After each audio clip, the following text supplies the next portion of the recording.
Good evening. Real Animal 40. Or Chris. Whatever you want. Beer tonight is... I'm opening this. I've been looking forward to this for a while. And, you know, I've got some beer today. And, all the beer that I had that was new, I thought, no, I must have this. I traded this with the Real Ale Guide. For, I can't think what it was, but I think I probably came out better on the deal. This has got a fantastic reputation. It's the Trappist Rochefort 10, which is meant to be jolly good. So Trappist beer, produced by a monastery, not necessarily by monks, but I think we've covered this all before. When I think I did the Rochefort 6. Excuse me, bloody allergies. So, what do we know about Trappists? They have those little bald spots on the top of their head, and they shave all their hair around that. They wear brown sacks, stuff like that.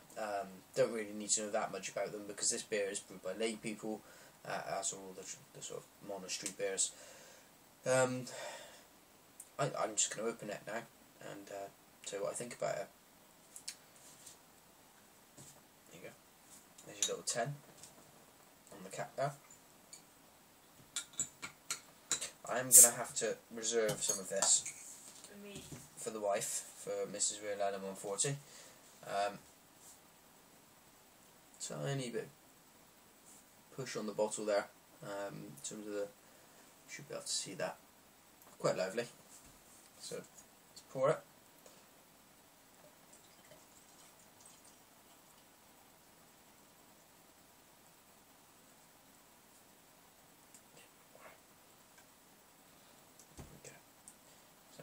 Some of that left in there. Now this comes in, I think it's quite strong. I mean, it comes in at 11.3%. So this is a real beast of a beer. So that should be more than enough for me. I've already had the one beer tonight, so, and that was a 8%er, I think. So let's see what this is like. So in looking at the light, it's not black. It's very, very dark brown. You can kind of see through it. If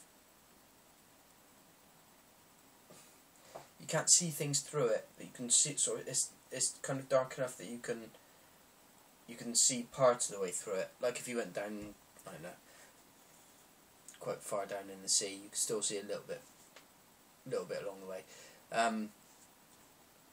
Off.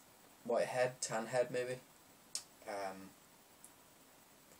I'm getting aromas from this from a distance. Nice lace in there. Look at the quality of that. Look at that. Stick into the side of the glass. This is going to be, I'm guessing, not had this, I'm guessing this is going to be warm and sticky and probably quite tasty. I'll dig in now. Cheers. No, I'm not going to dig in because I've forgotten to smell it. Thought you caught me out there.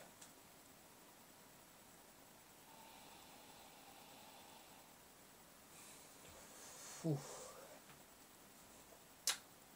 You pick up the alcohol off the nose. That's no great surprise. If I poured myself a glass of wine that was 11.3%, so I'd expect to, particularly say a glass of red or something, I'd expect to pick up the alcohol smell from that.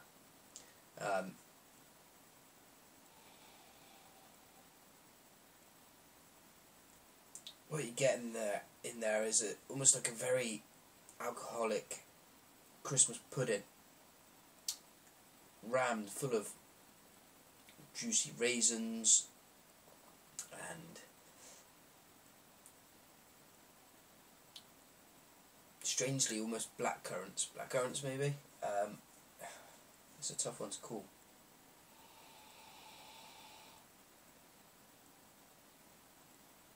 Yeah, I'd say black curranty, not like Ribena, or whatever Yes, taste it. The equivalent is. This is meant to be one of the best beers in the world. I'm not just going. Yes, you should taste it quicker. I'm going to run after it. Anyway, I'm going to try it now, this time. No false starts. Cheers.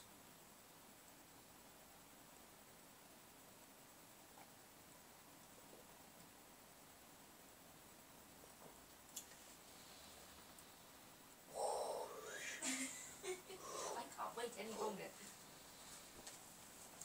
Is there some in the bottle? Can I drink it out of the bottle? Do you want to get yourself a little glass and drink it from that? Woo! Big bang of the alcohol. Always gives you that vapour kind of hit.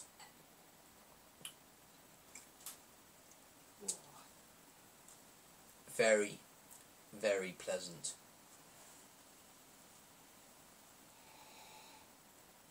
I mean,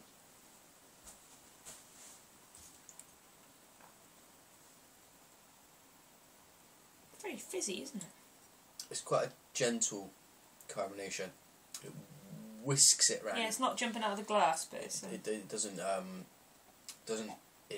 burn the top of your mouth. It doesn't sink too much. It just quickly moves it about, very, very quickly. In fact, moves it around. You get the big alcohol weight on there, don't you? And then you get that lovely brown.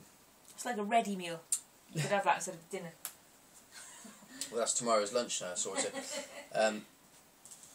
Yeah, what do you get? It's hard to pin down, that one. Yeah, it's much harder than the Rochefort 6 to pin down. It's much more subtle, which is incredible given how much stronger it is. You expect it to be the less subtle of the two. You'd expect it to be all about the alcohol, and it's not. Excuse me. Has that been in your beer cupboard? Yeah, it's been in my special beer cupboard. Why, is it cold enough? I'd be interested to see what happens when it got warmer.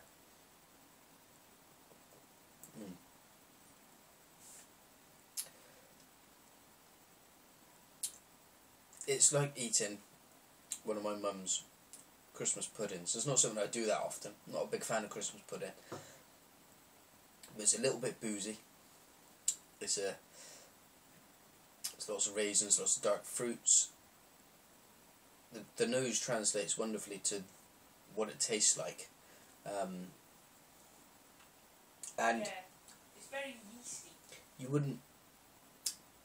Well, you say yeasty. I don't get the kind of massive breadiness of some of the other ones, and I don't get. I've picked up like a tea cake thing before. What about Danish pastry? No, not Danish pastry.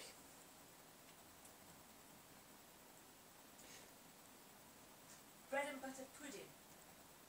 Now she's talking about a kind of pudding I've never had. Maybe bread and butter pudding is like this. That would be raisins and bread. That'll give the tea cake thing slightly, but I don't really get that.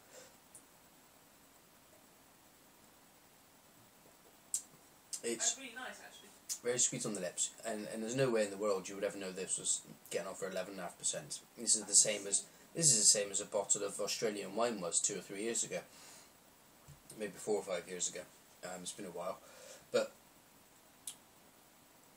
wow, is this the best beer in the world? Some people say it is. No, frankly, no is the answer. It's a jolly good beer. And it's incredible what they've packed into it and how subtle it all is, to get that subtlety of flavour with 11.5% is amazing. Do you know, I think it would be an acquired taste, that one. I think the more you drank it, the more you would like it. Trouble is, if you just called cotton on what the wife has said, the more you drank it, the more you would like it. You're not going to have a chance to really drink that much of this because, well, 2 of these you'd be flat on your back. No. But, you know, if you had one a week, you would probably look forward to it. Yeah, I mean, as a Saturday night treat, in the same way as a number of these Trappist beers I've tried, the Chimay and the Rocky Six, and I tried one of the other Chimays off camera, and I can see myself liking them. Do I see myself liking them as much as a good IPA?